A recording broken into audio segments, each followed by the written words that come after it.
बदलापूर शहरामध्ये अत्यंत अल्प दरामध्ये सोनोग्राफी सेंटर सुरू करणं असो, अगदी फक्त डिझेलचे पैसे घेऊन रुग्णवाहिका संपूर्ण शहरातल्या लोकांना मोफत देणं असो आणि महत्वाचं म्हणजे महिलांना मोफत आरीवरचं प्रशिक्षण असेल, नथ मेकिंगचं प्रशिक्षण असेल, अशा विविध सुविधा ज्यांच्या माध्यमातून दिल्या जातात असे जिजाऊ शैक्षणिक व सामाजिक संस्थेचे संस्थापक अध्यक्ष शिवसेनेचे उपनेते निलेश सांबरे सर आपल्यासोबत जोडलेले आहेत. त्यांचं कार्य अभूतपूर्व आहे. महाराष्ट्रभर त्यांच्या कामाची पोचपावती पोहोचलेली आहे आणि आज ते बदलापूरमध्ये आलेले आहेत. आपण सरांशी संवाद साधणार आहोत. सर, बदलापूर शहरामध्ये सर्वप्रथम आपलं स्वागत. अभूतपूर्व काम जिजाऊ संस्थेचं संपूर्ण महाराष्ट्रभर पोहोचलेलं आहे. लोकसभेमध्ये खरं तर 3ऱ्या नंबरला आपण आलात, अपक्ष उमेदवार म्हणून आपण होतात आणि लाखोंमध्ये मताधिक्य आपल्याला मिळालं होतं. लोकसभेमध्ये पराभव झाल्याच्या नंतरही आपलं काम जे आहे ते कुठेच थांबलेलं नाहीये. काय सांगाल एकंदरीत? मुळात राजकारण हा व्यवसाय नसून ते समाजकारण करण्याचं एक प्रमुख साधन आहे. त्या दृष्टीनेच आपण निवडणुकीला उभं राहिलो होतो. का समाज कुठल्या उमेदवाराला चांगली प्रतिसाद देतो आणि भरभरून ग्रामीण भागात तर सर्वकडून आपण लीडनी पुढे गेलो. परंतु जिथे सोयी सवलती ज्या ग्रामीण भागातल्या ज्या समस्या आहेत त्याही शहरी भागातही त्याच समस्या आहेत. आणि बदलापूरमध्ये प्रचार करत असताना आम्हाला लक्षात आलं की इथे सोनोग्राफी सेंटर नाही, इथे स्पर्धा परीक्षा अभ्यासिका नाही, इथे ओपीडी मोफत सेंटर नाही. त्यावेळेस आम्ही इथल्या मतदारांना, तमाम मतदारांना, बदलापूरकरांना आश्वासन दिलं होतं का आम्ही निवडून येऊ अगर नाही येऊ, परंतु आपल्याला आश्वासन देतो ते पूर्तता करू. त्या दृष्टीने रुग्णवाहिका तात्काळ देण्यात आली की जी फक्त डिझेलवरती, ज्याच्यातून डिझेलला पैसे नसले तरी तीही व्यवस्था केली जाते. सोनोग्राफी सेंटर करण्यात आलं. आज रोजची 50 ते 75 आमच्या भगिनी इथे सोनोग्राफी केल्या जातात. का इथनं उल्हासनगर किंवा कुठे जायची गरज लागत नाही. कधी इथनं नाही तर 6व्या-7व्या महिन्याला आमची ताई पोटात बाळ घेऊन ना उल्हासनगरला ट्रेननी जायची, धक्के खात जायची. ते बंद झालं. स्पर्धा परीक्षा अभ्यासिका सुरू आहे. तिथे जवळ 70हून जास्त विद्यार्थी आहेत, व्यवस्थित अभ्यास करतात. उद्याला त्यातीलच विद्यार्थी इथे या बदलापूर नगरपालिकेमध्ये सीओ म्हणून बघायला मिळतील किंवा बदलापूरच्या पोलीस स्टेशनमध्ये पीआय म्हणून, सिनियर पीआय म्हणून बघायला भेटतील. तर नवल वाटण्याचं साधन नाही. त्याचबरोबर त्याच विभागामध्ये आपण ओपीडी सुरू केलं का अगदी छोट्या छोट्या आजारापासून कॅन्सरसारखा मोठा आजार झाला तरी त्या आजाराचं तात्काळ निदान लागून आपल्या शहापूरच्या रुग्णालयामध्ये आपल्या इथल्या बांधवाला, भगिनीला नेऊन त्याला पूर्ण बरं करण्याचं, कितीही मोठी शस्त्रक्रिया असली तरी त्याला पूर्ण बरं करण्याचं काम आपल्या जिजाऊ मार्फत केलं जाते. थोडक्यात जिजाऊचा उद्देशच म्हणजे स्थापनाच यासाठी केलेले का हा समाज आपला आहे आणि या समाजाच्या आरोग्य, शिक्षण, महिला सक्षमीकरण, स्वयंरोजगार आणि त्याचबरोबर तरुणांना चांगल्या नोकऱ्या देण्यासाठी जिजाऊची निर्मिती झालेली आहे. लवकरच जिजाऊला पोलीस व सैन्य भरती केंद्र इथे 4 किलोमीटरवरती तयार होत आहे. त्याच पद्धतीने आपल्याला स्पर्धा परीक्षाबाबत आणखी मोठ्या प्रमाणामध्ये क्लासेसची व्यवस्था करण्यात येईल का जेणेकरून या शहरातून अनेक विद्यार्थी प्रशासनामध्ये मोठ्या पदावर जातील. अशा प्रकारे काम करण्यात येईल आणि यामध्ये कुठलाही स्वार्थ नाही आहे का जे काम जिजाऊच्या 5 जिल्ह्यामध्ये सुरू आहे तेच काम बदलापूरमध्येही सुरू करण्यात आलेलं आहे. का उद्या पालघरसारख्या आदिवासी बहुल जिल्ह्यामध्ये जिथे आम्ही सरपंचही होऊ शकत नाही त्या 200 लोकवस्तीच्या गावामध्ये, झडपोली, विक्रमगड तालुक्यातील झडपोली गावामध्ये एक मोठं मल्टीस्पेशालिस्ट हॉस्पिटल आहे. त्याचसोबत तिथे पोलीस व सैन्य भरती केंद्र आहे. सीबीएसई शाळा आहे की जिथे देशातला पहिला प्रयोग केला आहे की इयत्ता 9वीपासनं गोरगरिबांच्या मुलांना मोठी स्वप्न म्हणजे उद्या डॉक्टर बघायचं, IIT सारख्या इन्स्टिट्यूटमध्ये इंजिनियर व्हायचं आहे, स्पर्धा परीक्षातून अधिकारी व्हायचं आहे, CA व्हायचं आहे किंवा न्यायव्यवस्था, याचं फाउंडेशन आपण सुरू केलेलं आहे. त्यासाठी जे शहरामध्ये आज ठाणे, मुंबई, पुणे सदी 5-5 लाख रुपये ज्या JEE नीटच्या क्लासेसची फी गेली जाते ते संपूर्ण IIT टीचर आणून मोफत प्रोव्हाइड केलेलं आहे आणि रिझल्टही खूप चांगला मिळत चालला आहे प्रत्येक ठिकाणी. का जेव्हा निरपेक्षपणे आपण देवाजवळ प्रार्थना करतो तेव्हा देव आपल्याला ज्या पद्धतीने प्रसाद देत असतो तशा प्रकारचा समाजही चांगल्या प्रकारे प्रसाद देत असतो किंवा यशही चांगल्या पद्धतीने. का असा माझा कुठलाच दिवस उजेडत नाही का प्रशासनामध्ये आपले विद्यार्थी प्रशासनामध्ये नोकरीला लागत नाही. आणि स्वप्न मोठी आहेत परंतु ती स्वप्न पूर्ततेसाठी समाज बरोबर असल्यानंतर कुठलीही अडचण येत नाही असं मला तरी वाटतं. मग रत्नागिरीचं रुग्णालय असेल, आपला बेसिकच 2008चा जिजाऊची निर्मिती करण्यामागे उद्देशच तो होता का कोकणच्या 5 जिल्ह्यामध्ये आमची कुठलीही भगिनी आरोग्याच्या सुविधे वाचून मृत्यू होता कामा नये आणि कुठल्याही विद्यार्थ्याचं शिक्षण संपू नये. आजचं तर तुम्हाला आता मी एवढ्यातच एक व्हिडिओ बघितले की सातारा जिल्ह्यामध्ये आपल्या पोलीस सैन्य भरती केंद्रामध्ये मोठ्या प्रमाणात विद्यार्थी त्याची एवढ्याच व्हिडिओ बघण्यात आली. म्हणजे जे काम आहे हे आपण आपल्या नातेवाईका समजूपेक्षा आपल्या घरातीलच व्यक्तींना साठी करतोय अशा उद्देशाने काम सुरू आहे. सर अभूतपूर्व काम आहे. लोकसभेच्या वेळी आपण शहापूरच्या लोकांना एक शब्द दिला होता की इथे मल्टी स्पेशालिटी हॉस्पिटल असेल आणि एक नाही तर 3 जिजाऊ संस्थेचे खासगी रुग्णालयाला लाजवेल असे मोफत मल्टी स्पेशालिटी रुग्णालय आहे. त्या हॉस्पिटलच्या निर्मितीविषयी कसं सांग, कशा प्रकारे, कारण की तिथे हजारो लोक रोज उपचार घेतात सर आणि पूर्णपणे तिथे उपचार मोफत असतात. बदलापूरपासून खूप जवळ आहे ते हॉस्पिटल.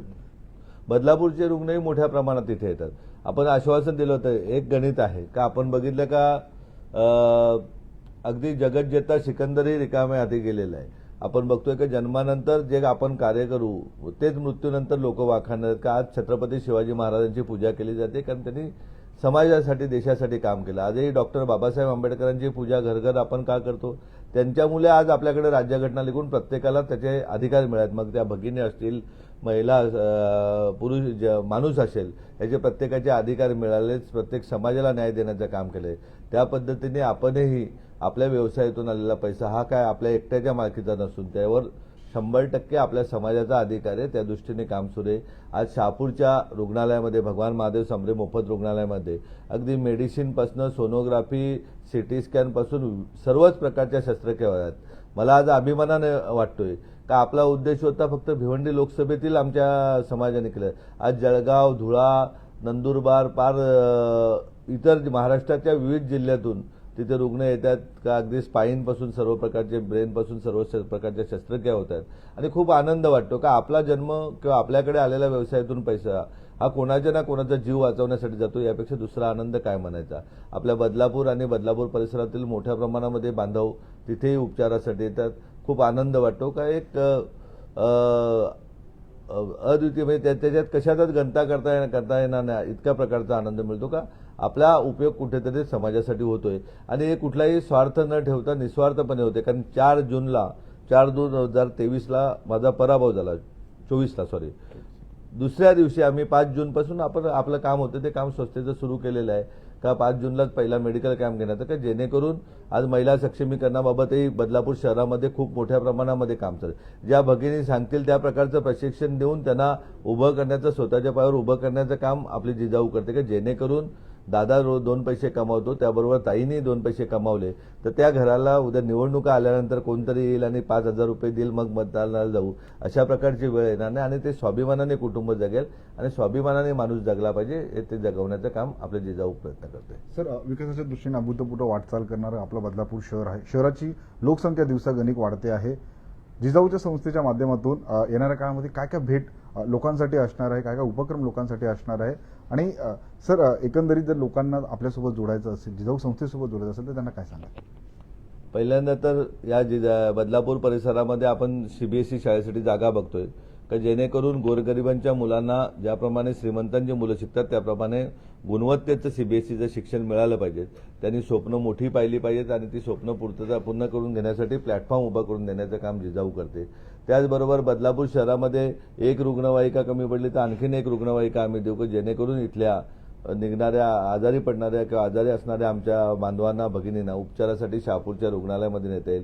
उद्याला खूप जास्त प्रमाणात पेशंटचा हे झाला तर आम्ही बदलापूर शहरामध्येही एखादं रुग्णालय उभं करू की, जेणेकरून इथे आपल्या माणसांना उपचार होईल अशा प्रकारची व्यवस्था आम्ही करू. आणि बदलापूर शहरवासियांना इतकंच सांगतोय का, इथल्या भगिनींना का आता अंगावर आजार काढू नका. कॅन्सरसारखा आजार हा प्रचंड वाढलेला आहे आणि या आजारामध्ये दररोज आमच्या भगिनी मृत्युमुखी पावतात. अशा वेळेस त्यांच्या बांधवांचं किंवा त्यांच्या स्वतःच्या मालकीचं रुग्णालय असल्याने त्यांनी अंगावर आजार काढू नका. आणि प्रत्येक बांधवांना, भगिनीला विनंती करतो का, मुलांनाच सांगा, आपण भले चाकरमाने असू, आपण गरिबीत असू, परंतु मुलांनाच सांगा स्वप्न मोठी पहा. आत्ताच मी एका मोठ्या हॉस्पिटलचं उद्घाटन करून आलो, ज्युपिटर हॉस्पिटलचं. मी येताना गाडीतल्या माझ्या मित्राला तेच सांगत होतो का 30-35 वर्षापूर्वी एक छोटंसं डायग्नोस्टिक सेंटर असलेलं, म्हणजे सोनोग्राफी, एक्सरा क्लिनिक असणारे डॉक्टर अजय ठक्कर साहेबांनी त्यांनी स्वप्न मोठं पाहिलं, मुलाला त्याच्यामध्ये उतरवलं. मुलगा डॉक्टर होऊन त्यांनी MBA फॉरेनला केला. आज अभिमान वाटतोय का आज कुठल्याही डॉक्टरला त्यांना कमिशन द्यायला लागत नाही का आमच्याकडे पेशंट पाहा. त्यांनी क्वालिटी चांगली ठेवली, चांगल्या पद्धतीने व्यवसाय केला तर आज 8वं ज्युपिटर हॉस्पिटल ठक्कर यांचं लोकार्पण करण्यात आलं. म्हणजे जर व्यवस्थित व्यवसाय केला तर व्यवसायामध्ये म्हणजे आणि त्याच्यासाठी सातत्य ठेवलं तर त्याची पूर्तता होते. तर त्याप्रमाणे आपल्याही मुलांना स्वप्न मोठी दाखवा का तू जे बनशील ते देशात म्हणावे तर जगातला सर्वोत्तम बनण्याचा प्रयत्न कर आणि त्यांना त्या कुटुंबियाला अडचण येईल तिथे जिजाऊ एका कुटुंबाप्रमाणे त्यांच्या बरोबर असेल एवढंच मी इथल्या बदलापूरवासियांना सांगतो. सर, शेवटचा प्रश्न विचारू इच्छितो. अनेक अधिकारी जिजाऊ संस्थेच्या माध्यमातून आजवर घडलेले आहेत. काही उदाहरणं आम्ही कायम तुमच्या भाषणातून ऐकले. स्वप्नील माने असतील, मोहिनी भारमान असतील, त्यांची माहिती आमच्या प्रेक्षकांना जाणून घ्यायला नक्की आवडेल. नक्कीच का अगदी आई लहानपणी गेल्या होत्या. वडील इंजिनिअरिंगचं शिक्षण घेत असताना पुण्याला शिकत असणारे स्वप्नील माने त्यांना UPSC व्हायचं तर 2018 मे महिन्यामध्ये आपल्याकडे आले आणि 2च वर्षामध्ये त्याच्या पाठीशी प्लॅटफॉर्म उपलब्ध करून देण्याचं काम जिजाऊनी केलं. 2च वर्षामध्ये 2020-21च्या UPSCमध्ये ते IPS अधिकारी म्हणून आज पश्चिम बंगालला नोकरी करतायत. नुकताच 2 महिन्यापूर्वी त्यांचं लग्न झालं. त्यांच्या मिसेसही IPS आहेत. म्हणजे विचार करा का वयाच्या 24व्या वर्षी IPS झालेला तरुण उद्या 50व्या वर्षानंतर ते ज्या राज्यात असतील त्या राज्याचे ते पोलीस महासंचालक असतील. म्हणजे किती मोठी सत्ता आहे ती. 5 वर्षांनी कुठे मतं मागण्यासारखे पैसे मागायला जायची गरज नाही लागणार, परंतु उच्च पदावर जातील. एक IPS अधिकारी राज्याची पोलीस यंत्रणा त्यांच्या हाताकडे असेल. त्यांच्या मिसेसही कर्नाटक कॅडरला IPS अधिकारी आहेत, त्या पुढे जातील. मोहिनी भारमाल सारखी तरुणी की जी वयाच्या 19व्या वर्षी एक आदिवासी तरुणी ठाण्याच्या झोपडपट्टीत राहणारी 2.5 महिन्याचं पोटात बाळ असताना पती जातात आणि पती गेल्यानंतर त्या मुलीचा लोकांची धुणी भांडी करण्याचं काम करते. त्या मुलीला जेव्हा जिजाऊ प्लॅटफॉर्म उपलब्ध करून देते, तिला अभ्यास करण्याचे जे पैसे दिले ते आज दादरच्या सबस्टेशनला फायरमॅन ऑफिसर म्हणून ती आज काम करते. कालच मला फोन आला होता का आपल्याकडनं एक DYSP झालेले तरुण, आता ऊसतोड मजुराचा मुलगा होता, आज DYSP होऊन नुकताच ते आता याला नाशिकला ट्रेनिंग त्यांची संपते का 2 महिन्यामध्ये महाराष्ट्र पोलीस दलामध्ये DYSP म्हणून डायरेक्ट हजर होतात वयाच्या 23व्या वर्षी. तर जिथे जाल तिथे म्हणजे आज शहापूर सारख्या तालुक्यामध्ये 550 ते 600 विद्यार्थी प्रशासनामध्ये लागलेत. मुरबाडमध्ये 250च्या घरात लागले, त्याचे ते 80 विद्यार्थी तर मुंबई महानगरपालिकेमध्ये अग्निशमन दलाकडे लागले. जिथे जाऊ तिथे आपले विद्यार्थी दिसतात.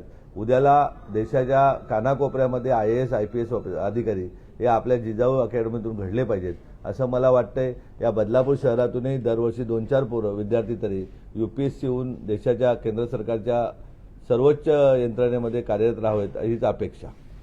नक्कीच जिजाऊ शैक्षणिक व सामाजिक संस्थेचे संस्थापक अध्यक्ष, शिवसेनेचे उपनेते निलेश सांबरे सर यांच्यासोबत आपण संवाद साधलेला आहे. आज ते बदलापूर दौऱ्यावरती होते. महाशिवरात्रीनिमित्त विविध मंदिरांना त्यांनी भेट दिलेली आहे आणि यातच जिजाऊच्या कामांचा आढावा आपण घेतलेला आहे आणि बदलापूर शहरासाठी काय काय येणाऱ्या काळामध्ये उपाययोजना जिजाऊच्या माध्यमातून, निलेश सांबरे सर यांच्या माध्यमातून राबविल्या जाणार आहे याची ही चर्चा आपण बदलापूर व्हॉइस सोबत केलेली आहे.